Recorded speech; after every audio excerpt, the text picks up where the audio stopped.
ও বাবা সান্ডা, ছায়া দেহ হালাই ঘুমায় কেমনে? ও বাবা সান্ডা, দেহ করে কি সারা দেশ নাচাইয়া সে ঘুমাইতে আছে। কি হয়েছে তোরাই এত বলা বলি হলো কা তবু লাগে কি শান্তিতে ফলাইয়াও ঘুমাইতে পারবো না কি আজকে এই মেয়ে আপনি রাগ হইেন না, আপনি শুরু করছেন কি? হ্যাঁ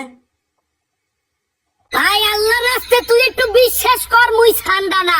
মুই তো গো দেশি গুইল বে গুই সাপ 2 দিন আগে গেছে রাসেল বাইপো না রাসেল বাইপার,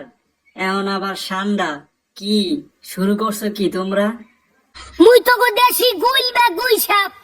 কোন হালাই জানি কইছে ঠান্ডার তেল খাইলে আন্ডার উপরে থাকা দণ্ডায়মান হয় এখন পোলা পানে এই দণ্ডায়মান করার লাগিয়া হো মানে আমারে খাইতে আছে আর এই ঠান্ডার বাচ্চা ঠান্ডা সৌদির মরুভূমিতে ভাইয়া আমার চেহারা হুবাহু নকল করিয়া আমারে হেলাইছে বিপদে কবে জানি তোকে বাঙালিরা আমারে ধরিয়া গইলের বিরিয়ানি বানায় গুইলেরও আবার বিরিয়ানি? আর চিন্তার কিছু নাই চিন্তা করছি এই 2-1 মাসে আরে জঙ্গলে গলে বাইরে বুলা তোকে বাঙালির জ্বালায় আমি এই জঙ্গলের তলে বলাইছি দণ্ডায়মান করার লাগে এবার আমারে নিধন করে আমারে খায় আমার তেল খাইয়ে এবার হাসপাতালে ভর্তি হয় আমার আর দরকার নাই আমি জঙ্গলে বলাইছি 2-1 মাসের বাইরে মুলা বাঙালি যেখানে ঠান্ডার গুইলের কথা বললে যাইবে সেই খেলে যদি